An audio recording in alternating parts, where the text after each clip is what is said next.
Hello, how do you do? My name's Blue and welcome to my channel Blue Reviews.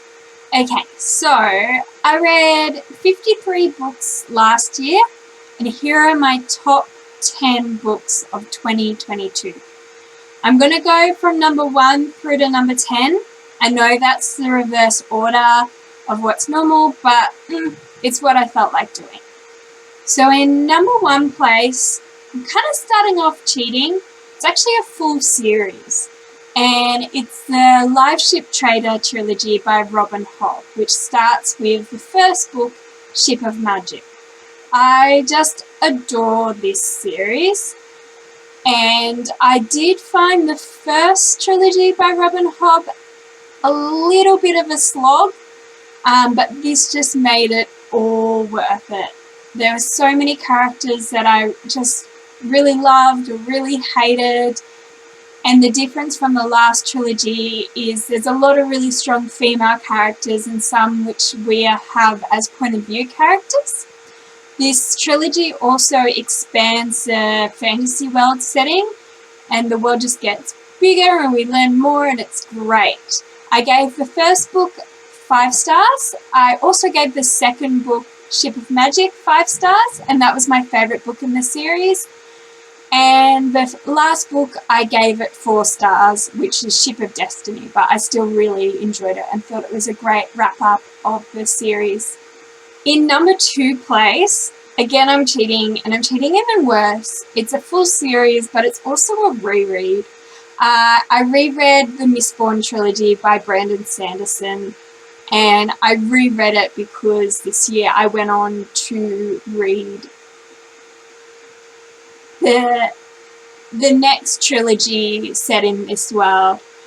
But the Mistborn trilogy follows a young girl called Vin, and she teams up with a thieving crew and adventures entail. It's a really great story. The plot is so interesting. The characters are amazing. I found when rereading it, I remembered all the characters and what they were like, but bits of the plot had been a bit blurry, so I actually was shocked all over again by some of the twists within the book. If you're at all interested in fantasy, this is a must read. Book number 3 I read is called Able by Dylan Alcott. Dylan Alcott is our current Australian of the Year, and he is now retired but was the number 1 wheelchair tennis player in the world for quite a long time, I believe. This book is about what it was like for Dylan growing up and living with his disability.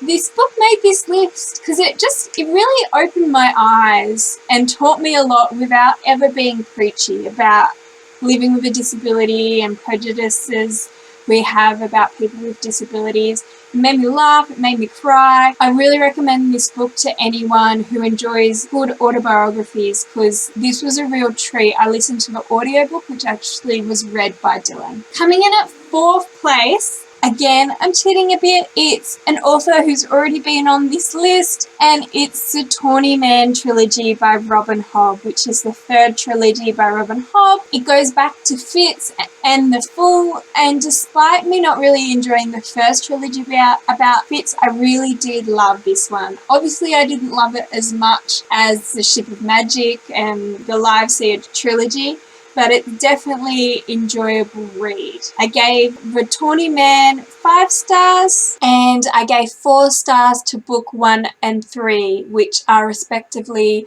Fool's Errand and Fool's Fate. Book number 5. Okay, I finished my reread of Harry Potter, and this is the Harry Potter and the Deathly Hallows. I think I've only reread this maybe 3 times. It was previously one of my least favourite of the books. I'm not going to talk too much about this, but in this reread, I really grew to love this. Book number 6, another Brandon Sanderson book, and this is also written by Patterson. It's one of the Skywood novellas called Evershore. It's part of the Skywood series. I'd say young adult sci-fi. but if you're into young adult fantasy, I'd definitely read this as well. It's wonderful. One of my favourite series. Number 7 is kind of in theme with Harry Potter. It's called The Mystwick School of Musicraft by Jennifer Cody. This is a middle grade fantasy, and I gave this 4.5 stars. And it wasn't so much due to the story, which was fine, but it was more because I grabbed it as an audio book, and it's all about this magic school, and the way that people perform magic in this world is through playing music. And the audiobook actually has an orchestra backing it and playing throughout the whole book. It's just an absolute delight to listen to. The story's fine, but the listening experience is what got it on the list for me. Okay, the next 3 places in this list actually goes to series that I completed this year. Any singular book from this series probably wouldn't make this list, but it was more recognizing the series as a whole that I completed, which is a bit different to my Robin Hobb and Brandon Sanderson books, whereas if I had counted them as individual books, this whole list would just be full of them. So in number 8 is How to Train Your Dragon by Cressida Cowell. And I've been reading this series over the past 2 years. It's got 12 books in the series. I've now completed it. It is the books which the movies are based on. They are not really comparable. Yes, the setting's the same, some of the characters are the same, and I'd say the goofiness and funness is the same. I don't think funness is a word, but this book definitely has a lot of funness in it. But the plots are entirely different.